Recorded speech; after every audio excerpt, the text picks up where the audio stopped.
Now let's welcome our main speaker for tonight, Carla.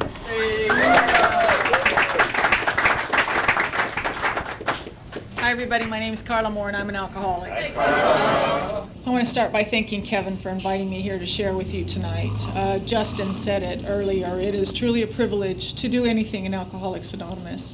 When I got to Alcoholics Anonymous, over time I learned the secret of getting out of myself, the secret to being relieved of the bondage of self, and that was to find you and to learn how to be of service and to find that higher power. You know, there are some times when I trust that I am walking in the right path, and then there are others where I truly know I am. And running into Beverly here tonight has just shown me one more time. You know, my mother was put on a ventilator this afternoon at the hospital. Her kidneys is shut down after an operation, and we're not real sure how it's going to go or what. You know, it's too early to tell yet. But I have been walking into running into a lot of very loving, kind people on similar paths and people with similar experience, and that's just what happens when I keep my eyes open. You know, the promises don't say God will suddenly start doing things for me I can't do for myself. It says that we will suddenly see that God has been doing for us what we can't do for ourselves, and that's a miracle. You know, a miracle is just a simple change in perception, and my perception is completely different than when I walked in here September 25th, 1987, to have drank for the last time, hopefully. And I truly believe what that 10th step says, you know, that we have a daily reprieve contingent upon the maintenance of our spiritual condition, and that means that I can have a white light spiritual experience tonight, and I need to wake up in the morning and hit my knees or start my prayers and talk to my God one more time and ask him to keep me sober today and direct my thinking and my actions. When I got to Alcoholics Anonymous, I would have told you that I was an alcoholic because my mother was a drama queen. My whole idea about my mom way back then was a lot different than it is now today. You know, I mean, I have been the crappy daughter. Today I'm way past the crappy daughter and just, you know, not quite a perfect human being, so that's a long way. But back then, I mean, she was a suicidal drama queen as far as I was concerned, and my father left, and I thought that she should have been left, and she married this a very, very mean man. He was mean to her, mean to us, and later my grandfather was molesting me, and my sister committed suicide. My brother was in prison, you know, and essentially, if you had my life, you'd drink too, you know, and.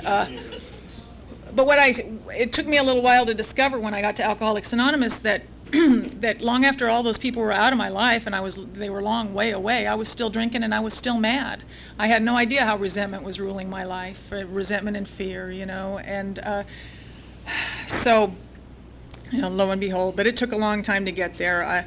For a little while, I had some healthy outlets. I was good in school. Had some friends and got real active, good in sports. 4th, 5th, and 6th grade were really good for me. And then I hit that magic drink. It wasn't my first drink at the age of 12, but it was the one that held the magic for me. It was the one where I said, you know, I want to do this always and forever, and I'm willing to go to any lengths to do it. It was the magic. And, you know, I had been brought up in a Southern Baptist home. I was no stranger to God. I always believed there was a God somehow. I had decided at some point that he was inaccessible to me and that it was just something that was out there. And so drinking was quicker than a prayer.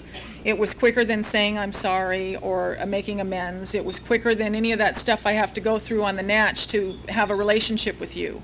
So I can take a drink and I feel better right now. And I discovered that at 12, and I was, like I said, school got in the way of drinking, school had to go. Friends got in the way of drinking, friends had to go, and on and on and on. Sports were the last to go, but they went too, and they went willingly. I just had to drink.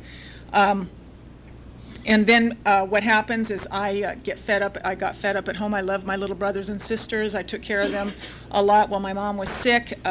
But I got fed up at home. My mom would get upset, and then my stepfather would knock us around for it. And I just got fed up, and I began to find my hope out on the open road. And I'd hop out on the 10 freeway going east or the 101 freeway going north, and I'd crawl in the car or the truck going wherever with whoever, and I just wanted to be somewhere other than here and somebody other than me. And I never thought much about what I was going to do when I got there. I just was on my way, and that felt good to me. When I was 14 years old, I found myself in a place called North Beach with a friend of mine. A couple of guys offered us money for sex, and we did the next indicated thing, and boom, a whole new career path opened up for us. Having picked up a trade, we was now fit for the world. And then I'd come back, and my friends sometimes would come with me, but they never went with me again, So I'd come back, and I'd try to live with Mom, I'd try to live with Dad, I tried to go back to school, and got kicked out of school eventually, and after a couple little teeny overdoses, I mean, geez, they get so excited. I found myself in a mental hospital. I was admitted there for a 2-week observation period and ended up being there for a year, and turned out to be a ward of the court, and I just sort of took to the place. They weren't talking to me much about alcoholism. They were talking to me about disorders.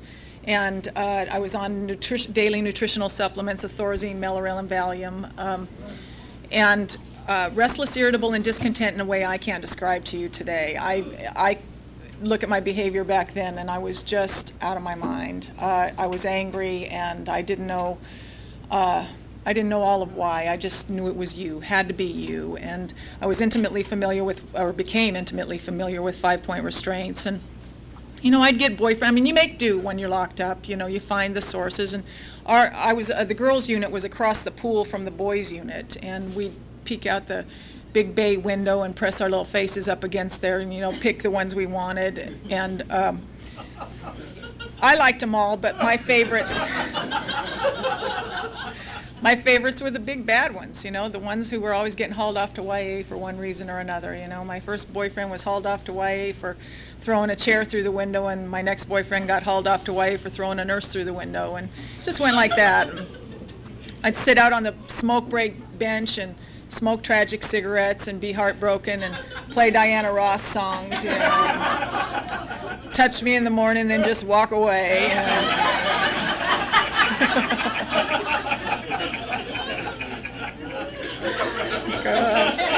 There they go. And I didn't worry for long, though, because there's always another boyfriend in the nut house. I promise. I'll tell you another thing about coincidence. My first sponsor told me that if I wanted to affect a conscious contact with a power greater than myself, I could start by counting those coincidences in my life. And I talked about this mental hospital. Last Wednesday, I never is my home group night, and I never venture away from there, or rarely, if ever. And my sponsor said, yeah, go ahead and go talk down there, just don't do it too much. And ended up going down to a meeting that I never go to, and described that mental hospital that I just did to you today. And after the meeting, this woman walked up to me, and she said, the pool and the window and everything, and she said, was that, and then she named the hospital, and I said, yes, and you're Lisa. And I had seen, we were there 31 years ago, and I'll tell you something. She was not in the same shape I was. She was still drinking, and her eyes were, swollen shut. The alcoholism had progressed, and I got a chance to see what would see me in the future. I mean, by not just the grace of God, because we're all the grace of God reigns on everybody. It is my responsibility to avail myself of it. I have to grab the life preserver. I have to. God will not do for me something I can do for myself. At least that's my experience, my belief. But anyway, that was a long time to come. So we're at the mental hospital, and I got promoted for a little while to the co-ed unit, and one of the counselors there quickly saw my act and told me that I needed to learn how to relate to men on something other than a horizontal basis, and I just didn't get that. I found power and direction in all kinds of things outside people, places, and things, and never thought anymore about, if it felt good, do it.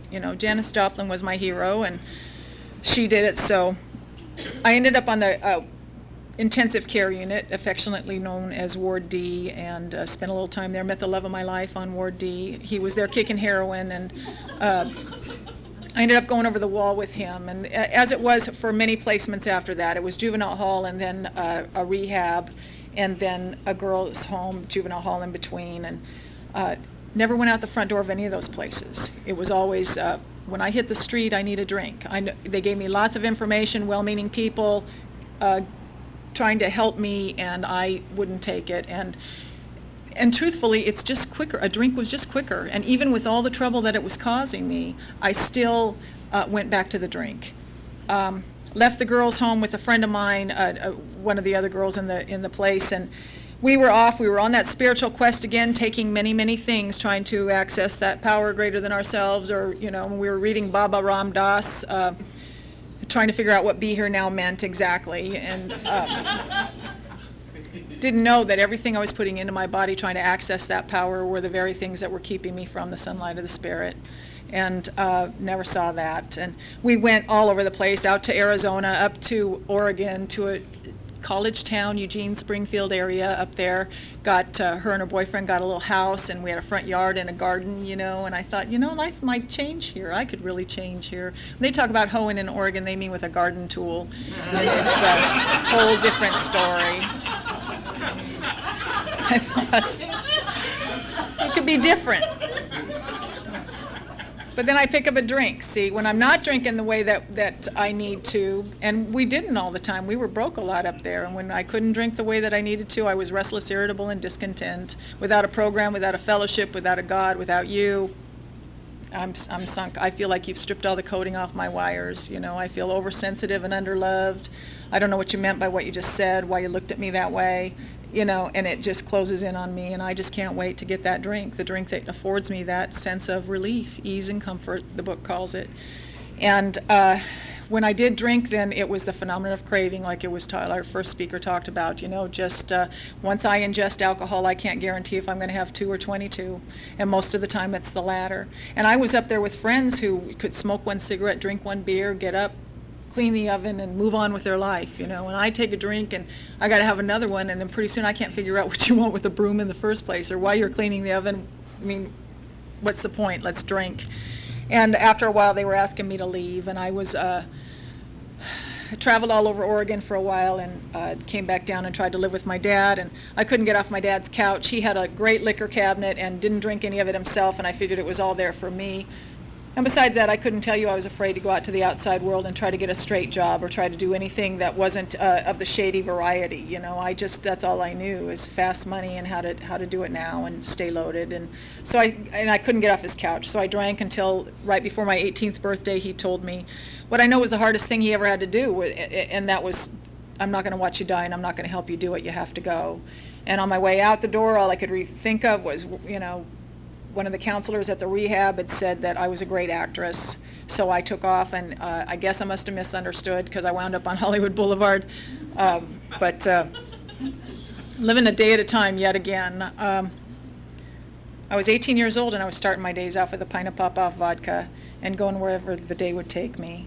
Some days I called it partying, and some days surviving, and the outsides were just really matching the insides. It just was about a day at a time. Living off the kindness of strangers sometimes, in sleazy motels, and all-night Denny's. Denny's was a favorite hangout.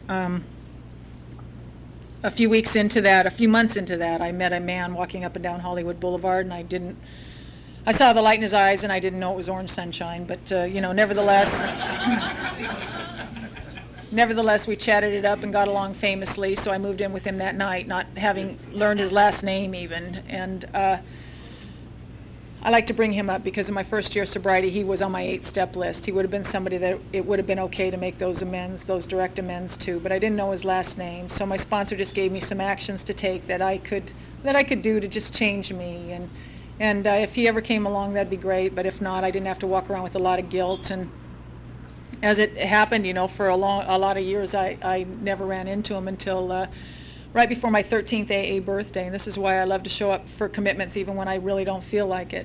One Sunday afternoon, I was supposed to go talk at a meeting, and it was just so hot, and I was tired and not feeling grouchy, and what do I have to say anyway, and one of those things. And I showed up, and I did the talk, and right after the meeting was over, this man walked up to me and said, "Where were you in 1976?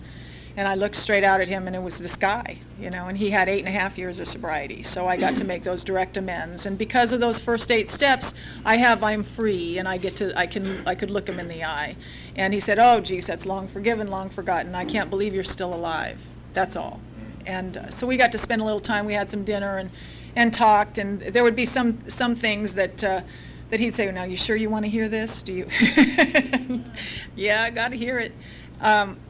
So that it's just funny how God works in my life, you know. Just every now and then I get one of those kisses from the universe, you know. That was a long time to come. And after I left Hollywood, I hooked up with another guy from the other rehab, and we got together. And we're all flying on the coattails of the 60s. You know, we really liked the idea of peace and love. But I was always a day late and a dollar short sort of in that era, because I was like 12 in 1969. So, yeah, really the coattails of the 60s. But nevertheless, we liked the idea of peace and love. We just couldn't stop knocking the hell out of each other long enough to really implement the principle. So we went all over the place and up and down the California coast, and finally pitched a tent in the mountains in southern Oregon and moved in there, and then moved into a roofless cabin just north of Grants Pass there, and then over into a trailer, and had a little baby girl. And something about having the girl caused me to sort of try to control my drinking, taking care of somebody else sort of got me out of myself enough, just enough. I smoked pot while I was pregnant because it was herbal and much better for the baby, you know. And then when she was born, I went back to drinking, and because it's the thing that hits me right here, it hits me right now. And so it's been vodka in Hollywood and moonshine in Oregon, and he and I, by then too, his alcoholism had progressed far worse than mine, and so wherever we'd go, he'd be much more dangerous, much more violent, and tear things up and mean and stuff. And people would come to me and they'd say, "Geez, how can you stand it? He's just bad. He's just awful." And I'd take a big drink of whatever it was I had. I know it's really bad. Self-pity, you know, right where I love to go. You know, if you had my life, you'd drink too, and it just justified it all the way. And after a while, the baby almost got hurt. So 10 months, she was 10 months old, and I took her up to Idaho, where I learned how to tend bar and cocktail waitress, and I love those jobs. I mean, an alcoholic like me, why else would you have the job except to drink and to work and try to make a living? And I had 3 jobs up there, and any normal person would have been able to make a living, and I couldn't bring home enough money to pay rent for more than a week at a time. And my daughter by then was one of those kids you see in her t-shirt and her underwear and yesterday's lunch going down the front of it because her mom's not paying attention. And after a while, Idaho, the scotch I was drinking in Idaho and those rent-by-the-week motels were not working anymore, and I came back down to Los Angeles, renting a room from my aunt in Covina while working in a bar in Hollywood. And my daughter was almost 4 years old by then, and every afternoon I'd kiss her goodbye, and I'd drive off, and I'd stop at the halfway point between the bar and my home, and which was Arcadia, and stop and have my primer drinks, the drinks to get me ready to go do my shift, which were shots of Cuervo Gold and Budweiser Backs at that time, you know, just smooth and great, and I thought they fixed me real good. And then I'd go out and tend bar and crawl home in the wee hours of the morning and start all over again. And one afternoon I kissed my little girl goodbye, as I had done months on end, and I stopped at that same bar in Arcadia and had those same shots of Cuervo Gold. And the big book talks about, or Bill Wilson talks about in his story, that at one point alcohol had become his master, and truly I believe that's the point that I see that it happened for me. I sat on that bar stool, and I didn't love my daughter any less on that day than I do today, and there was nothing wrong with that job in Hollywood. I just sat on that bar stool and I could not get up. I was just drinking then to quell the craving that was beyond my mental control. And I sat on that bar stool and I drank through my kid. I lost the kid and I lost the job all in that one fell swoop. And I sat on that bar stool and I drank off the kindness of strangers for a month until I fell into another job in another dive bar. And now my daughter's living with my father, and I'm just hanging on. Now I'm working in a bar that's about the third the size of this room, where the same 6 regulars are sitting there every morning. You can smell the urinals from the street, you know, they're just charming places. And everybody knew each other. We'd drink all day, and if I could finish the shift, then I'd sit on the other side of the bar when my shift was over and drink with them until I was 86 from the very bar I'd worked in that day. When I got to Alcoholics Anonymous, I really heard you when you said I needed to chase sobriety the way I chased drinking. Because, see, I could be 86 from a bar, you could beat me up, you could knock me around, you could hurt my feelings, and I was going to get my drink. And the same thing, the same principle has to apply in Alcoholics Anonymous. I mean, you're not always going to say what I want to hear, not always going to say what I like. I'm not going to like everybody, and everybody's not going to like me. But I gotta hang in my seat. I've got to come in here and get in my seat and be of service and do the things that we do here. I met my husband in that bar.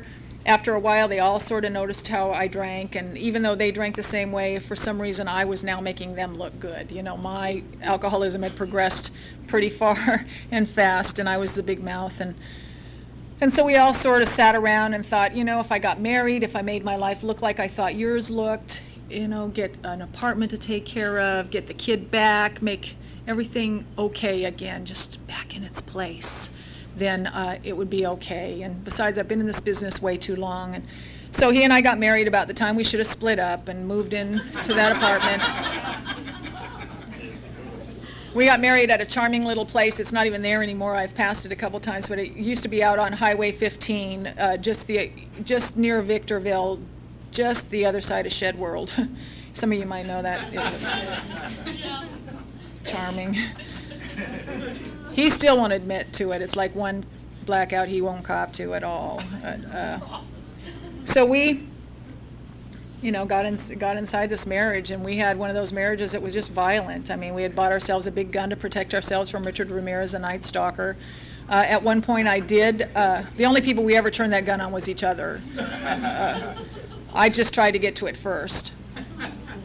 I got my daughter back. I made my life look okay on the outside, look good enough on the outside to be able to convince my father to let me have her back, and so you know, she was back with us. And my first exposure to Alcoholics Anonymous was after one of those fights that we were having. We were at the bar and we were arguing over whether or not I should get off a bar stool, and I lost. I ended up with some black eyes and broken ribs, and not a lot of people feeling sorry for me by then. You know, I was a big mouth, and not that it was right for him to hit me, but I was in there. Really, really provoking. He took me to the hospital, and I got treated, and then he took me home and left for work that weekend. And before he left for work, he left me with a big ice chest full of beer and a bottle of Beefeater gin. And now I'm drinking gin because tequila had been making me so mean. I'm sure that gin will do the trick. And I'm drinking and dialing, and I can't remember all the people I called, but one of the places I called was a shelter for battered women. And that's how I thought I was. And I asked the woman who answered the phone to fix my life, and she asked me if I'd ever been to an AA meeting. What I heard her say is that if I went to an AA meeting, she'd fix my life. So off I went. AA meeting just like tonight. Two women sat me down, gave me a tissue and a cup of coffee, which I think is standard issue at all AA meetings. And I listened to a woman speak, just like you are right now, and something about my selective hearing heard her say that somewhere during her drinking career she switched to beer. So I did. I left that meeting thinking, AA will tell you to switch to beer. And my whole life became consumed with beer. You know, I've heard a lot of people say, oh, I just drank hard liquor and all that stuff. Whatever. I drank a lot of beer the last 2 years of my drinking, and I woke up in the morning with it on my mind, and I always had a 6-pack in the little ice chest in the front of my car and a 12-pack in the trunk, because if we went to a party, you weren't going to have enough. We drink yours first, of course, and then I'd know where. And always a 12-pack in the fridge and one ready to go. And if you came over, I had to hide mine, and then, you know, maybe stick out a couple of decoys. Maybe you drink one, feel guilty, go get some more. I mean, it's a whole process. And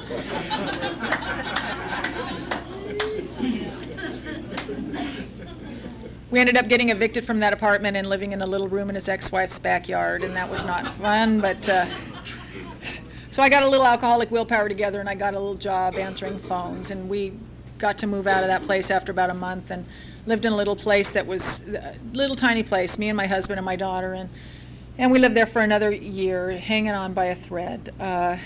You know, it was a very colorful existence, and we had one more of those fights finally, where the cops are in the driveway and the neighbors are peeking out the window wondering what's going on at Charlie and Carla's house one more time, you know. My daughter's standing in the corner in her mismatched clothes and her unkempt hair and that look of fear in her eyes, and I don't even bother to tell her anymore that it's going to be different. Don't bother to, because I didn't set out that morning for that to happen. I woke up in that morning thinking, I'm going to have some beers, and if everybody will do it, be okay, and stop being so emotional, we'll just be fine. And you know, my life was way unmanageable, and I didn't see it. And as it is today, but I'm just not adding to it, you know, I'm just not adding to it like I used to.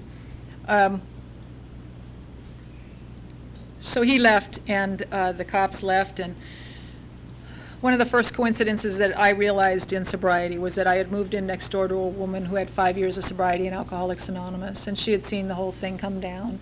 And a few days after this fight, she came over to my apartment, and she brought me a 12 and 12 and a big book, and she sat down and she just started telling me her story, you know. She didn't point her finger at me, and she didn't tell me what a slut I was, or you know, an idiot for being with that guy or whatever. She just sat down and told me her story, and I could hear in her story that she had used to drink like I did, and I had seen for about a year that she wasn't drinking like me anymore. She wasn't drinking at all, and she was happy about it.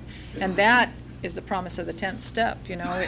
For her, the problem had been removed. She was in that place of neutrality, you know. It just wasn't a deal anymore. As long as she was taking these steps. Well, I heard that, but I had that one reservation. I went back to the days of the mental hospital. I went back and I thought, I've got some of those extra special disorder things, and maybe these 12 steps just aren't big enough to quite carry me all by themselves. I'm just not sure about that. And as she left my apartment that afternoon, she asked me if I had trouble accepting life on life's terms, and I said, absolutely not. Life sucks, and I fully understand that. I just didn't see, again, that I was the one who was making the terms worse. And I just believe for me that psychic change had begun to happen, sort of like shifting sands, you know, grain by grain. And one Sunday afternoon, I just didn't go back and buy any more beer. And I know what's coming. I've been through the DTs, or at least been introduced to them.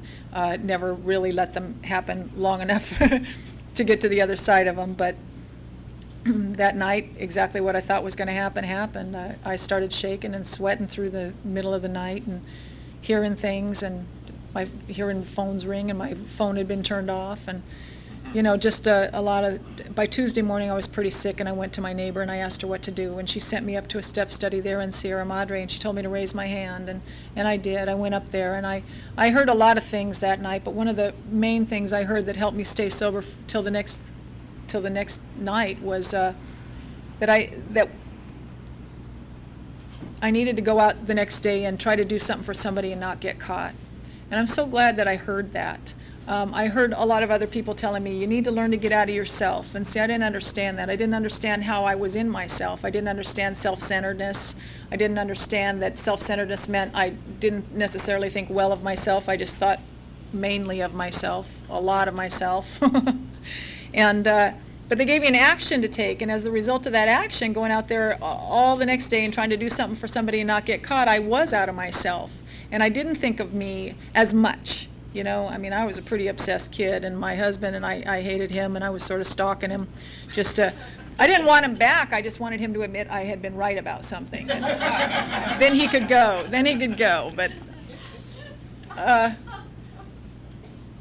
But these little actions, you know, then going to a meeting, and whether I had an official commitment setting up chairs, just if I get there and they're setting up chairs, set up a chair.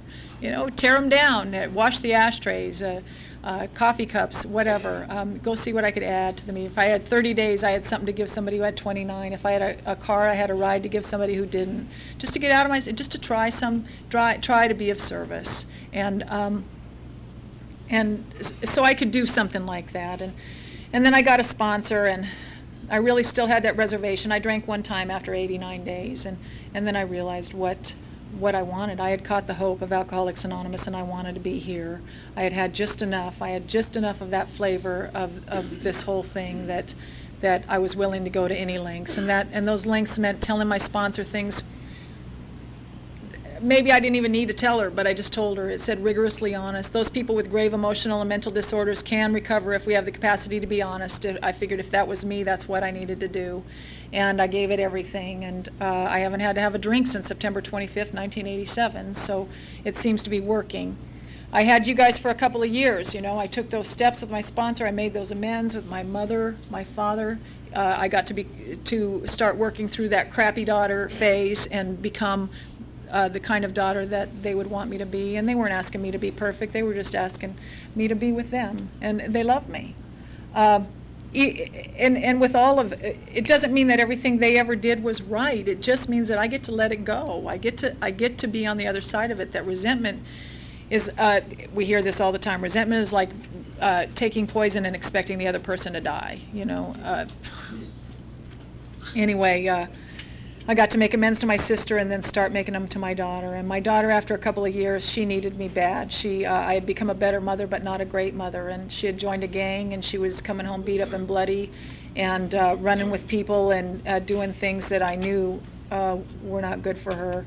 And I had to get her a treatment. I had to get her outside treatment, and she went into a place for 6 months, and the rubber was hitting the road there. And those are the kind of amends that to me, Alcoholics Anonymous has taught me to live through, the kind where I take some actions during a day, and I may not see the result of those for a long, long time, but I got to take them anyway. I may not believe or see or know that they're happening for a long, long time, and I have to take them anyway.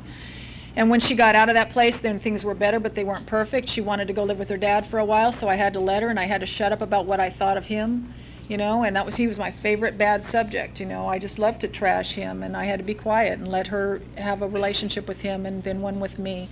And while she was gone, I continued to sponsor women and be sponsored, and do Alcoholics Anonymous. After my 50th birthday, a couple of months later, I had gone to the gym one night, and I came home and took my shower as usual, and went to bed and woke up in the middle of the night to a man standing over my bed with a knife to my neck and his hand over my mouth, and he said, "Don't say a word or I'll cut your head off." And he took my phone cord off the phone, and he had clipped the lines, and he tied my hands behind my back, and he raped me, and he robbed me there that night in my room. And now, to tell you the thing about the God that I found in Alcoholics Anonymous, and I had searched for God a lot. The best idea of a God, or an idea of strength and serenity I ever got, was in the 6th grade when the television series Kung Fu came out. You know, David Carradine's character was, you know, tall, just peaceful-looking man. Pearls of wisdom rolled off his tongue, you know, and when they messed with him, he kicked their ass. I wanted what he had. That was my idea. To make it simple, a woman named Susan walked up to me when I was pretty new, and I was having all this trouble trying to figure out what concept of God I wanted. She said, "Why don't you call him God and let him get as big as he needs to be in your life? That's it, you know." And I started doing that. I even had the parking space God for a while, and I don't knock the parking space God. I mean, that's how I learned to take no for an answer, you know. No, you're not parking here. That's okay. And that God had to get pretty big that night, and I just knew. I mean, when I bother to ask for strength or patience or whatever it is I need in that moment, then I get it, and I got it, and I got quiet that night. I no longer had that God that exists only when things go my way. There was a God. I have a God who exists regardless of what's going on. The second step asked me to decide what I'm going to believe, that he either is or he isn't. He's everything or he's nothing, and I choose to believe he's everything. And so he was that night, and I was just praying that if something bad happened to me, that someone be with my daughter, if she had to hear some bad news about her mom. And you know, I mean, that's Alcoholics Anonymous in itself, that I could have the presence of mind to say a prayer for somebody else for a change, you know, inside that. But it turned out I knew the guy, and there was a trial that followed after, you know, he got caught a couple of weeks later, and he had actually gotten sober 30 days before I did. And when he went out like that. I saw him get his wife back, his life back, a business going, and then he left Alcoholics Anonymous and joined the church. And the big book tells us to be sure to be quick to see where religious people are right, that there's absolutely nothing wrong, that a lot of people return to the church of their youth or find new churches, but I have to come to AA first, and it was a perfect visual for me.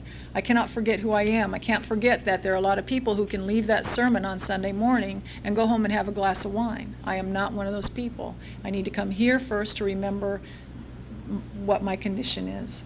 And then I can go and do that third 11-step stuff any which way I choose. But it did not happen that way for him.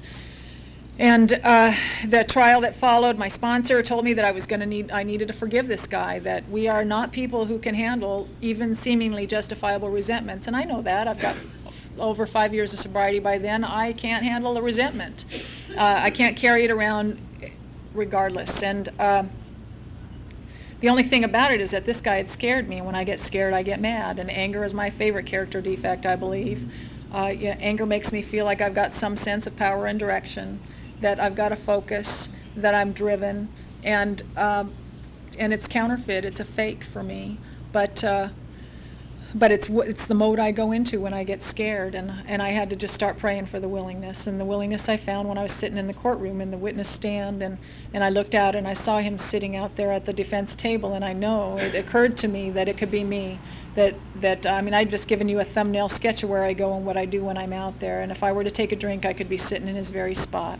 And what happened was we became two alcoholics on the opposite sides of the courtroom, and that's it. And the chink came into my armor, and I was able to start to be open to a new perception of the world yet again, and not have to carry that around. And he ended up getting convicted, and there was a lot that went on in that trial. It actually sort of turned into a kind of a public fifth step. As his defense, he was calling up a lot of the guys that I had known in the bars 5 years before, and including my ex-husband, and they were talking about me in a way that, sounded like a complete other person. And it really in a sense was. And a lot of the things they said were true. A lot of the things I did in those bars were not very ladylike. And a lot of times I didn't intend to do all the things that I did there. Sometimes I was just going in there to have a couple of angry drinks. And then I go in there and I take those drinks, and the drinks take me. And then it's on. And it's not that some of those things don't exist in my mind already, but the drink sort of lets them all loose.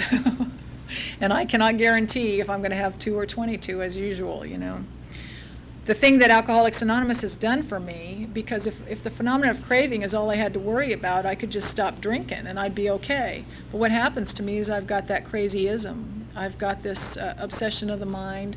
I've got those strange mental twists, those strange mental blank spots that they spend, I forget, 57 or so pages talking about the first step in the big book. That's a lot, talking about the physical aspect of the disease, and then the untreated alcoholism, and then going on to say that the disease centers in my mind. So I've got to take care of that, and the 12 steps have taken care of that just fine for me, as long as I'm willing to surrender completely. And I found that for me too, I surrendered everything I know, and then I find out, now I'm 15 and a half, almost 16 years sober, and I find out more that, more of the delusion is revealed. Because I've told you what I do know, it's what I don't know that now is being revealed. And anyway, so he was convicted, and he went to prison, and when the trial was over, the detective who worked the case came to me and he said, I don't know who you were back then. I'm not even sure I want to know, but whatever it is you're doing now, keep doing it, because it seems to be working. You are not the woman they were talking about. And that's Alcoholics Anonymous. I have lost everything materially in Alcoholics Anonymous. I was bankrupt at 10 years sober, going into a bad business deal. I volunteered for it, didn't realize it,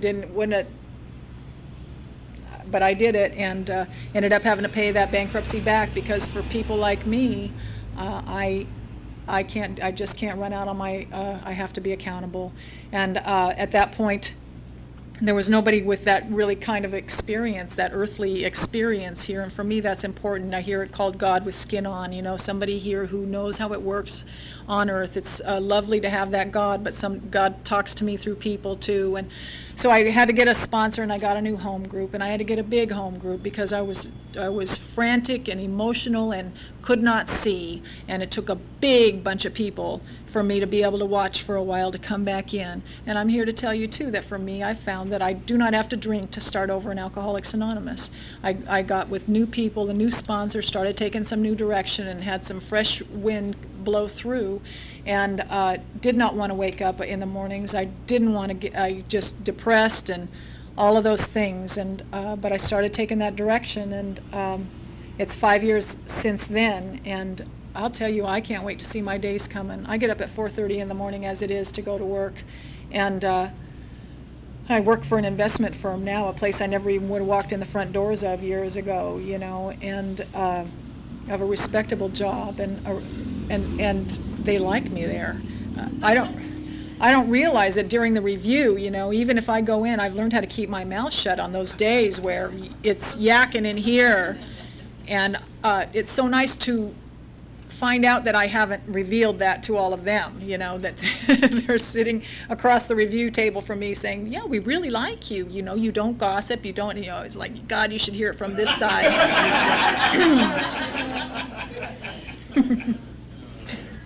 So, you know, when in doubt, I just take that pause and zip it for a while.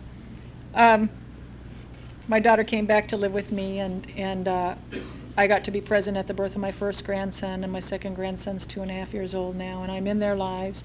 And it's been very funny. After that big business deal, I still thought, I wondered how it was all going to turn out. And for a long time, I thought it was me that was supposed to get my stuff together, go to school, become the big woman, and then help my daughter.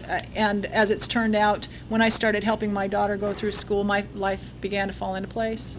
It's very funny how that works. And my father doesn't have to sit up at night listening to the news for the lists of the victims of the serial killers of the day, wondering where his daughter is.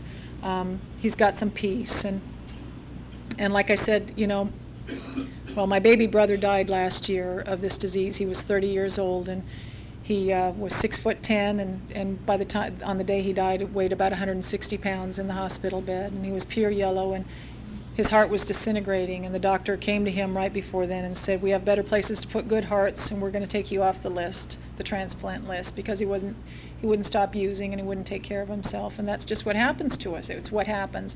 I got to go up and be of service to my mother and to be the good daughter, not the perfect daughter, not the daughter that doesn't think, Jesus, when are you do you have to say that again, you know, but the good daughter, and the daughter she thought I could be. And now, so today, I just have to surrender it one more time. Every day is a little bit, and bother to ask for that patience, and bother to ask for the strength.